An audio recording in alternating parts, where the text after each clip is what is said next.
जय भीम, जय शिवराय सगळ्यांना. तर आजपासून नवरात्राला सुरुवात झाली आहे आणि सगळ्यांना नवरात्रीच्या खूप शुभेच्छा माझ्याकडून. तर आजचा मला मेन विषय वाटला म्हणून म्हटलं आज मी रिव्ह्यू करते आणि यावर बोलते. तर हा खास माझ्या पुरुषांसाठी आहे, माझ्या दादांसाठी हा व्हिडिओ. तर खूप असे काही पुरुष आहेत की मंदिरात जाता, मातेकडे माथा टेकतात, मागतात, उपवास सुद्धा करतात काही पुरुष.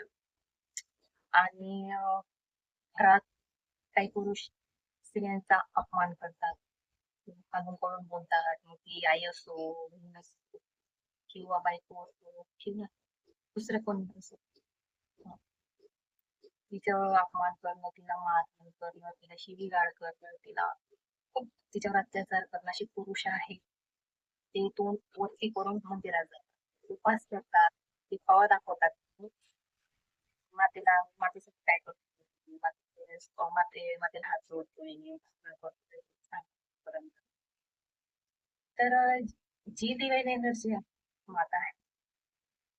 तर तुम्ही मूर्तीमध्ये श्री माता सुद्धा आहे, पण जी घरात लक्ष्मी आहे ती साक्षात बोलते तुमच्याशी, तुमचं करते, ती तुम्हाला खाऊ घालते, तुमच्या घराला सांभाळते. त्या लक्ष्मीचा तुम्ही अपमान करतात आणि मंदिरात मूर्ती तिच्यापुढे हात जोडतात, तिला प्रार्थना करतात, उपवास करतात. कसं पावेल ती? कसं पावेल ती? अरे, श्रद्धा श्रद्धा खरी कशी असते? आता मी श्रद्धा ठेवते, मी एक स्त्री आहे, मी श्रद्धा ठेवते, मी हात जोडेल, मी मान देईल, मी हात जोडेल, पाया पडेल. पण मग मी श्रद्धा कुठं ठेवते? एखादं कोणी भुका असेल त्याला खाऊ घालेल. पण तीच कोणाला अडचण असेल, फुल नाही फुलाची पाकळ्या आपण जास्त करू नाही शकत. आपण काय परिस्थिती आहे आपली त्यानुसार आपण करू शकतो. दुसऱ्याला खाऊ घालू शकतो, काहीतरी दान करू शकतो, पैसे अडचणीत मदत करू शकतो. काहींच्या दवाखान्यात पैशांमुळे होत नसेल, काही गरीब म्हातारे कोतारे अगदी लहान बाळ भीक मागतात, त्यांच्यासाठी आपण काय करू शकतो. ही खरी श्रद्धा असते. ही जे कर्म असतो ना, ही कर्म जर आपण केली ना, यातच देव असतो. आपल्या एका कर्मामध्ये देव असतो, चांगल्या कर्मात देव असतो आणि वाईट कर्मात हा शैतान असतो. लक्षात घ्या. आपण जे कर्म वाईट केले म्हणजे तिकडे शैतानचा वास असतो आणि वाईट कर्म केले तिकडे देव असतो. ते डिवाइन एनर्जी ही निसर्ग म्हणजे हे देव. तुम्ही मूर्तीत नका देऊ शकतो. तुम्ही काय कर्म करताय, काय पुण्य करताय, हे देव, ही खरं श्रद्धा असते. तुम्ही घरच्या लक्ष्मीला किती मान देताय, तिला उलट मी तर म्हणते ना, तुम्ही पाया पडा, तुम्ही मंदिरात जावा, पाया पडा.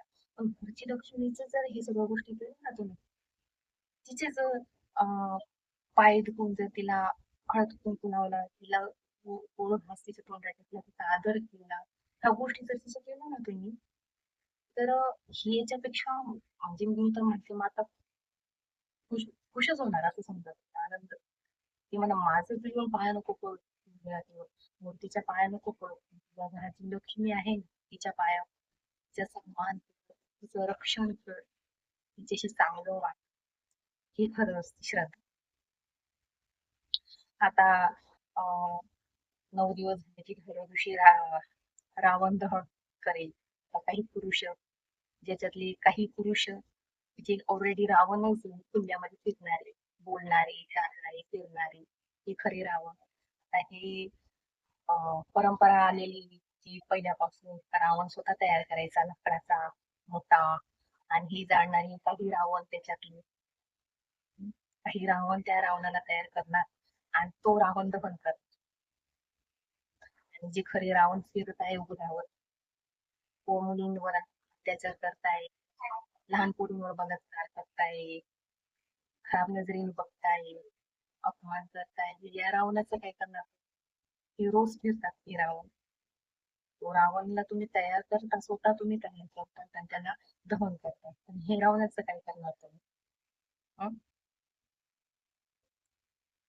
म्हणजे कसं बोलण्याचा अर्थ असा आहे की सत्य कुठं आहे, या गोष्टीला मान्यता दिली गेली पाहिजे, बिलकुलच मान्यता नाही. आणि जी गोष्ट मान्यता न दिल्यासारखी तिकडं मान्यता आहे. कळतंय तुम्हाला? घरातल्या लक्ष्मीचा आदर नाही करायचा, पण मंदिरातल्या लक्ष्मीचा पाया पडायच्या, उपास करायचे, प्रार्थना करायची. घरातल्या लक्ष्मीचा लक्ष्मीवर अत्याचार. हे काही पुरुष आणि काही पुरुष रावण तयार करतात आणि दसऱ्याच्या दिवशी ते रावण दहन. खुले रावण खरे तर जगात फिरताय त्यांचं किती म्हणजे विचार करण्यासारखी गोष्ट आहे. बस मला एक मनात ह्या गोष्टी मला सांगूशी वाटल्या, एक व्हिडिओ करू तुमच्यापर्यंत पोहोचू, मला काहीतरी कळू त्याच्यातलं, हेच उद्देश व्हिडिओ हा. घरातल्या बाईचा हे करा जरा, तिची काळजी घ्या, प्रेमाने आदर करा, चुकलं तर रागवा, समजवा, जवळ घ्या. ही खरं लक्ष्मी आहे तुमच्या. आपली लक्ष्मीचा आदर केला म्हणजे तुमची मंदिरातली लक्ष्मी प्रसन्न असेल तुमच्यावर. तिकडे काहीच म्हणायची गरज. समजून जय भीम, जय शिवराय.